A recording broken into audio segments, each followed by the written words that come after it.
Welcome back to my F1 2022 My Team Career Mode. This is episode 3, series 1, and it's round 3 at the Australian Grand Prix. If you did miss the previous episode, I've put a link in the description below, and there's also a link in the top right corner of this video, so feel free to take a look at that one. After a disaster in qualifying, we wanted chaos, and we got chaos. 2 safety cars, DNFs for Verstappen, Russell and Stroll, mechanical issues for other drivers, and we managed to score our very first points of the season. And how does that make the standings look? Well, Leclerc has taken a 22-point lead already after just 2 races with back-to-back wins. What a start for him. Ferrari leading the way 1 and 2, whilst Max Verstappen way down the order after struggling in Bahrain and having engine problems in Jeddah. Lando Norris and Alonso finding themselves up in the top 6, so great start for the pair of them. And George Russell, he's struggling even more than Verstappen, so he's only 6 points ahead of me. And, well, I can't help but feel like we got a lot of luck in Jeddah, and it may be an outlier for this season. I can't say I'm approaching Australia with the same level of confidence. It's good, however, to at least see my teammate finish the race. No points for him, but at least he managed to get past lap 2 this time. As for the constructor standings, after 2 races, Ferrari are already 15 points clear of Red Bull after back-to-back podium finishes. Wow, they have already put themselves into a commanding position so early on in the championship. As for us, our first points of the season puts us above AlphaTauri. I really didn't expect that to be the case for very long, so I'll enjoy it while it lasts. And with this reduced acclaim rate, I think it's only a matter of time before the AI start moving away from us in the R&D charts. So I'm hoping if I can try and get points earlier in the season, whilst the likes of Aston Martin and Williams are struggling, I can put a little bit of distance between us as the season progresses, as they start to progress and upgrade their car as well.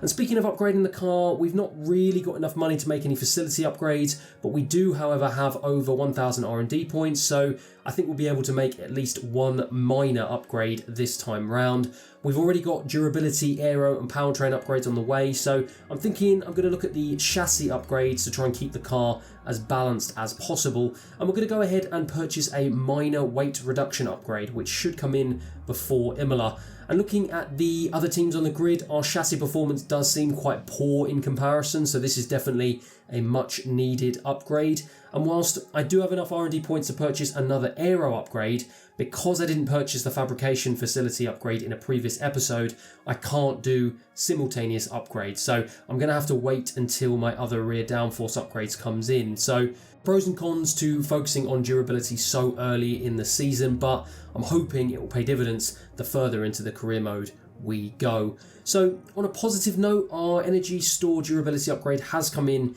time for the Australian Grand Prix. However, I thought the other cars around us would make improvements as the season went on, but it looks like Williams have also made some serious upgrades heading into Australia. We've stalled and now they're ahead of us, and we are the bottom car on the grid. So again, I'm thinking the only real way we're going to have any level of success this time round is through another race of chaos. But without any rain on the horizon, I'm not really sure I see that happening this time. That middle pack of Alpine, McLaren, Alfa Romeo, AlphaTauri and Haas are so close, it is crazy. And as for crazy, Ferrari and Red Bull are so far ahead of everyone else. Mercedes really need to get their skates on if they want any chance of finishing higher than 3rd this season. So on to Quali, and this is Q1 for me. I'm going to get out similar to what I did in Jeddah and get out quite early to try and at least set a basic and early lap time. All I'm hoping really is, I don't even care about what position I'm in right now, I just want to finish and complete qualifying. That is my aim here, and Australia is one of my favourite tracks. I really enjoy Australia, especially with the new layout as well. So I'm hoping, fingers crossed, I will be able to make it through, and as I come down the final straight, I will be able to at least set one lap, and it is a 1 minute 21.8, and unfortunately I can't do any better than that, so I will go out in Q1. Carlos Sainz in the Ferrari tops Q1, no surprise to see a Ferrari at the top of the grid.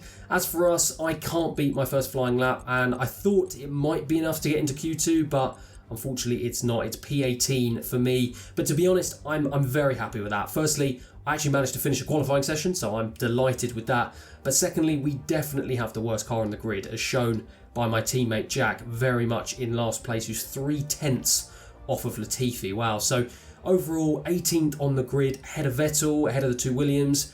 I'm starting to feel a little bit more confident. So let's see whether or not that confidence plays out in the race as we head on over to the Australian Grand Prix.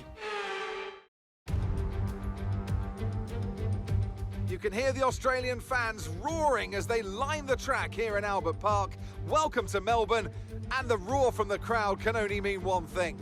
It's race day. Here we are then at the Albert Park circuit, 3.28 miles of bumpy city streets, but not a lot in the way of elevation changes. The circuit goes all the way around the lake, taking in 14 corners. Note the DRS zones into turns 1, 3 and 13. They'll offer our drivers a number of good opportunities to overtake. Before we begin, let's take a quick look at the grid lineup for today's race. Charles Leclerc lines up on pole position, and a very happy Carlos Sainz will start second.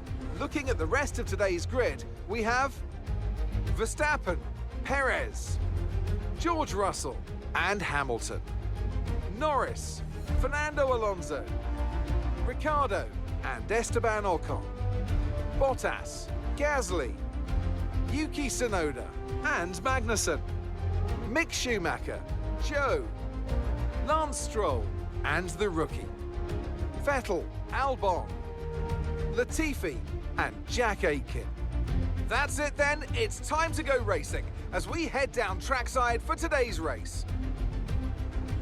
Natalie Pinkham joins me once again in the commentary box. It's fantastic to have you with us today. I'm curious though, how do you think the drivers stop those pre-race nerves from becoming overwhelming when you're lining up on the grid? Well, I imagine they'll be starting to feel the adrenaline as they anticipate the rundown into turn 1, a bit like preparing to go into battle. The unknown situation will bring nerves, but that's a good thing. It'll keep them focused on the moment and on their surroundings as we build towards the start of the Grand Prix. So no surprises, a Ferrari, Red Bull, Mercedes top 6 lockout. Once again, Ferrari 1-2 with Red Bull having to settle for P3 and P4 and the two Mercedes in P5 and P6. And then you've got a McLaren with Alpine mix on the next 2 rows. So definitely the best 5 cars on the grid. No surprises to see them all in the top 5 positions. As for myself, starting on the mediums in P18, all the cars around me also starting on mediums as well. And nothing too shocking in terms of strategy. I'm starting on the mediums. I'm going to go to the hards midway through the race at kind of around, I think it's lap 12 or lap 13.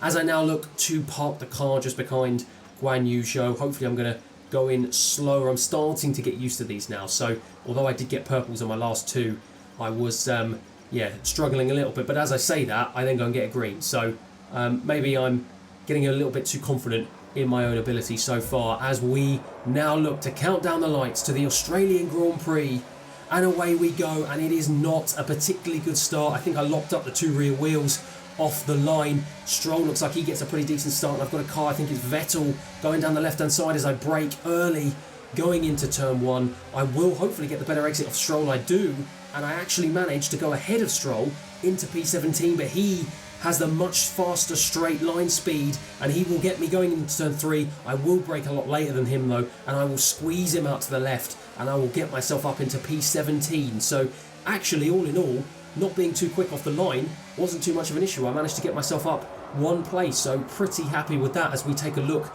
at the start for all the other cars, Charles Leclerc once again getting off to a pretty decent start. Carlos Sainz behind him covers off the space for Verstappen. You've got Verstappen and Perez.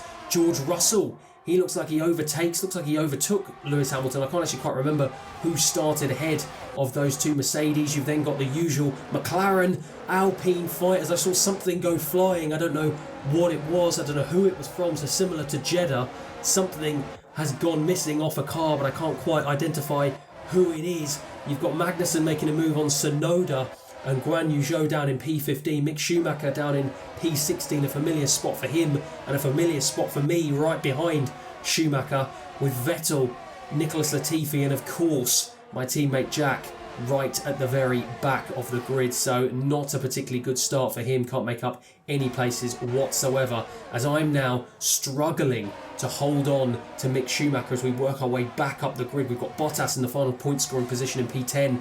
Daniel Ricciardo, he's losing ground to Alonso in front of him, and I think it might be Ricciardo who has a problem as we go back up to Leclerc, who's in P1. He's had an absolute storming start to the race. He's already almost a second ahead of Carlos Sainz, his teammate. You've got George Russell, you've got Lando Norris, in the McLaren, and it is Ricciardo who's going to go into the pits. So Ricciardo again, for the third race running, having problems in that McLaren. He is having an absolute disaster start to this My Team career mode, as now we are on the main straight trying to chase down Mick Schumacher, a familiar sight, and a familiar sight for Schumacher, locking up the rear right just as he did in Bahrain. I say thank you very much once again, and I will go up ahead of him into P15. So happy days. I make up 2 places, obviously because Ricciardo going into the pits, and now Schumacher locking up his rear right tyre. So happy days for me, up to P15, and it's a great start here in Australia as I go slightly wide and I have to ride the curb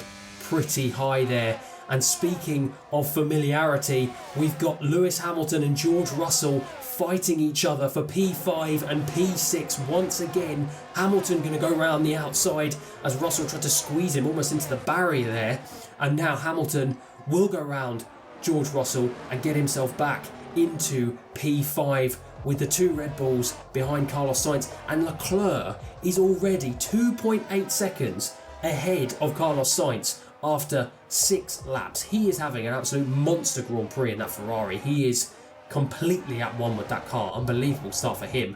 As we go all the way down the rest of the grid, we've got Guan Yu Zhou in P14 with myself just behind him now. I'm trying to chase him down. I'm feeling really comfortable on these medium tyres. I do have to say, I'm 6/10 ahead of Schumacher behind me, so he is in DRS, but I'm also in DRS for Guan Yu Zhou. And speaking of DRS, I'm going to have a good amount of DRS. I'm going to use ERS as well at the end of lap 6. I'm going to go to the right. He tries to squeeze me out, and I'm going to head into turn 1. I'm going to overtake him, but I do run wide. He's going to have the better exit, and he's going to re-overtake the position. So a bit of a mistake from me then. I could have done a better job, but I am going to have a second bite of the cherry, go down the inside into turn 3, almost make contact, and I'm going to be able to squeeze him out and make the move and push myself up into P14. So brilliant start for me. Really happy with that after 7 laps, and I'm feeling so comfortable on these medium tyres, and I now have Tsunoda 3.5 seconds ahead of me, so it might be a bit of an ask to get ahead of him. But in terms of getting ahead, Bottas now, he is struggling as Ocon tries to make the move, although he does manage to defend from him. But surely Ocon is going to have a second bite of the cherry heading down into turn 3. He's going to go wide. He's going to have to keep the position. He's going to tuck in again behind Bottas, as Bottas does quite a good job of defending, but he really does have a train behind him. He's 5 seconds behind Alonso ahead of him. He's got Magnussen, Tsunoda and Ocon all behind him, so Bottas might have a problem, which also might play into my hands as I am right behind that pack. And speaking of that pack, you've got Pierre Gasly. Magnussen now looks like he's going to try and make a move on Gasly, and Tsunoda right behind him. Gasly goes into the pits. Don't know whether or not he was planning on going in. It's lap 9, so it's quite early for him, so maybe he has a problem. As we look at Bottas now, he's trying to defend on Ocon. Ocon down the inside into turn 1. He will get the move done. But will he? No, he won't. I thought he would. Maybe I was being a bit presumptuous there. Ocon, the rear steps out for him, and he's now going to be in trouble from Magnussen and Tsunoda behind him. They're 3 wide going into turn 3. Ocon manages to keep hold of it, but Magnussen is going to try and squeeze him out. No, he's not. He's going to filter in just behind him again. So Ocon manages to keep the position as he made a mistake trying to get ahead of Bottas, and this is all working in my favour. I was 4 seconds behind. I'm now 2.6, and I'm now onto lap 13, right behind. I am 1.6 behind as Magnussen goes into the pits, but I will follow him on lap 13. So hopefully, I was feeling pretty confident on those medium tyres, so hopefully we get a decent pit stop and I will come out right behind Magnussen and be able to give it a good go on the hard tyres as I go in. I get the optimal, I get the purple, and it is not a great stop. Well, actually it was a good stop, but I got caught with the cars behind me going down the pits, and that will not help me one bit, as hopefully I come out in P18 I think, yes I am. I'm going to come out just in front of Gasly. So Gasly going in early on P9, really not helping him. So I don't know whether or not he had a problem or whether or not those tyres were just really going away from him. But he has had an absolute shocker and he is now down behind me. So I don't really know what happened, whether or not it was an issue, whether or not the team were just really slow on the pit stop. But I'm now going to have to try and defend as I go really wide. These hard tyres, I'm really struggling to keep hold of them. They are like ice trying to drive on them. I've got no grip whatsoever. I'm only 1/10 of a second ahead of him, but I am going to have to try and use ERS to try and see if I can keep the position as we head down that straight, and I do manage to do so as a lot of the other cars in front of me now pit as I manage to move up to P14, but Guan Yu Zhou comes out ahead of me and I manage to get in front of him and I go up into P13. So Guan Yu Zhou, not really sure what happened to him, whether he had a really poor pit stop, because I definitely wasn't very quick on the hard tyre on my outlap, so he must have had a pretty poor pit stop for me to be able to overtake him. And with him now ahead of Gasly, I'm going to hope he will be able to hold Gasly up on the soft tyre. So if I can use this lap to try and push and get ahead of them as much as I can and get out of that 1 second DRS zone, hopefully I will be able to keep the position as we look now at Lance Stroll straight into the back of his teammate Vettel, who was coming out of the pits. What is he doing? He has now lost his front wing and Lance Stroll having an absolute mare. And now he's going to try and go down the inside. What is he doing? He pushes Vettel wide and Lance Stroll takes the position, but so does Albon. What is he doing? No wonder Vettel decided to retire at the end of the season. Lance Stroll, what is he doing? He has just cost Vettel, well, he's cost him 2 positions and he's cost him a position to a Williams, and surely now Stroll's going to have to pit. Albon surely's going to go ahead of him on this lap, and that is an absolute nightmare for Aston Martin, but I am very happy with that. And we talk about battles, another battle between these two Mercedes cars. Lewis Hamilton trying to fight off George Russell as we go up the grid to Charles Leclerc, who is now 3.6 seconds ahead of Carlos Sainz in second. Max Verstappen in P3 having a little bit of a better run for him. You've got Lando Norris in P7, Alonso in P8, and Bottas now down to P10. He's definitely got a problem now as he's trying to fight off a lot of these cars. Pierre Gasly down in 15th, Schumacher in 16th, and Albon now has got ahead of Stroll, who will go into the pits. Albon in P18 and Vettel now in Albon in P17 and Vettel up to P18. Ricciardo down to P20 after his disaster on lap 1, so he is having an absolutely terrible time, as is my teammate who's 6 seconds behind right at the back of the grid. And Bottas, he too is having a terrible time trying to defend P10, this last point scoring position. He must have a problem as Magnussen now right up his backside. Tsunoda manages to get ahead of Bottas and Magnussen surely peels to the right. Surely he's going to have enough speed to try and make the move, but for me this is working all in my favour as I am right behind them. Bottas makes a mistake, goes wide, and I say thank you very much and I get up to P12. So this is an absolutely brilliant Grand Prix for me from P18, I should say, on the grid as I go wide, trying to avoid rearing into the back of Magnussen's back of his car. But I am having an absolute storm. Up into P12, Bottas behind me in P13. I've got Guan Yu Zhou 1.6 seconds behind him. So hopefully, as I said, I can storm ahead of Bottas. He can hold up Guan Yu Zhou and I can try and get away from them. And it's definitely worked as Bottas in the end had to pit. He's gone right down the order. I'm now 2.2 seconds ahead as Vettel now tries to make the move on Albon. These two now wheel to wheel into turn 2. Surely Vettel is going to have DRS going down into turn 3. He is. Is he going to be able to make the move? We don't know. We move to Daniel Ricciardo, to Latifi, and to Jack, my teammate, who's now almost 3 seconds behind Latifi. So Jack again having a shocker. But again, moving back up, these two Mercedes are back and forth all race, seemingly every race, as well as Hamilton really struggling to defend from Russell, and Russell's going to try and make the same move that Hamilton did all those laps earlier, and he's going to make it stick. He goes round the outside. Hamilton can do nothing to defend, almost. I say that. He almost goes careering into the side of him, but fortunately he doesn't, as Russell manages to make the position his own. Hamilton has to tuck in behind him, and Russell takes back P5 from Hamilton as Verstappen in P3 trying to chase down Carlos Sainz, and Charles Leclerc still 3.5 seconds ahead of him. So unbelievable stuff at the top with Lando Norris in his usual position of P7 and Alonso in his usual position behind Lando Norris in P8 with Ocon in P9 and Tsunoda making up the last point position in P10. Magnussen behind him, me behind him, and Guan Yu Zhou behind me, 2.8 seconds behind me with Gasly trying to chase him down. Mick Schumacher in P15, Albon P16 trying to now defend from Vettel, and Ricciardo definitely in the faster car trying to chase those two down. Latifi, Bottas and my teammate Jack very much at the back of the grid once again. As we cut to me now, I am struggling to hold on to these two cars. Fortunately, I am quicker than Guan Yu Zhou as Tsunoda goes wide. Magnussen, I don't know whether or not he forced him wide or it was just a mistake from Tsunoda. I think it was a mistake. These two wheel to wheel in front of me. I'm going to try and see, I was going to try and see if I can make the move, but I did bottle that. So that was a bit of a poor one from me. I could have tried to make the move there, but I was a bit worried that he might go right into the side of me if I did. And Tsunoda loses the position. Magnussen up into P10 now. But this is really working in my favour because I was struggling to keep hold of them. They're definitely in two faster cars than me. But because of their battle back and forth, I have been able to try and hold on to them. And speaking of holding on to them, I will have DRS on Tsunoda, but he's just too quick in a straight line. I'm trying to use DRS to try and keep up with him. I am managing to keep up with him, but I'm nowhere near close enough to try and make the move on him, as he has just got too much for me.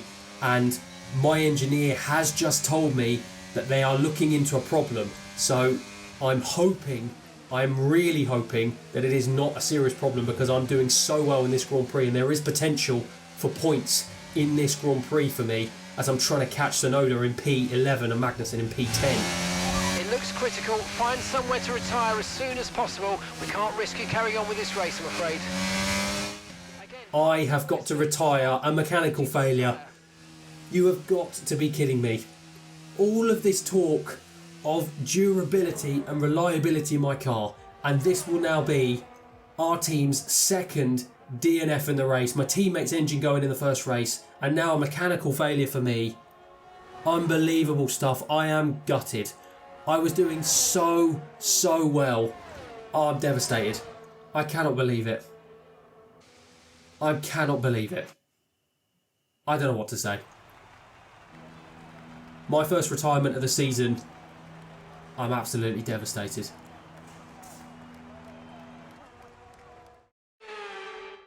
Well, what a drive that was to take the win for Ferrari today. So Natalie, what do you think helped them deliver this result?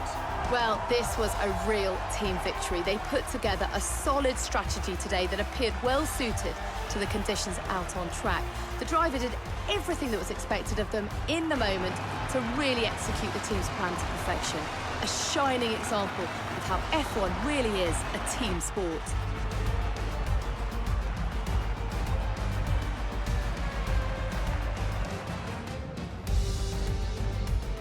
Ferrari are at it again. An excellent performance at today's Grand Prix, and they're certainly a team that know what they're doing out there.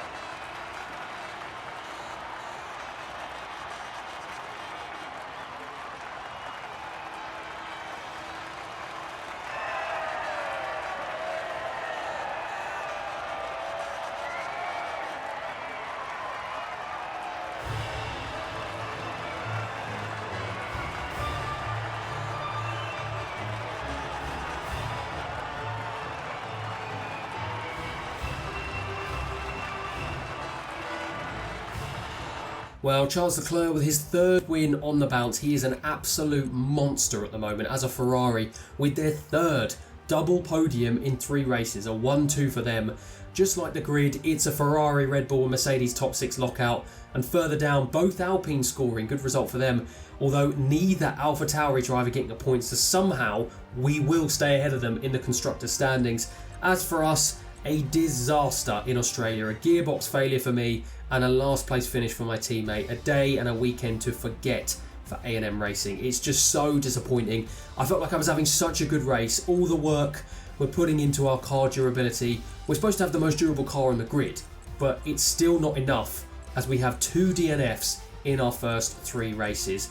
Maybe because it's just so early in the career mode, my car is just so bad that I'm going to get DNFs regardless of the work I put into the car. I don't know. Either way, the only positive to take from this weekend is our rivals in the Williams and Aston Martin cars also failing to score any points, with Lance Stroll blocking up the entire pit lane. But a weekend to forget for us, as we've just got to put this to one side and move on to the Imola Grand Prix in the next episode. Anyway, if you have enjoyed this episode, please feel free to like and subscribe. I'm going to be going through the entire career mode and aiming to get episodes out every 3 days, so there'll be plenty more content to come. Thanks for watching, everyone.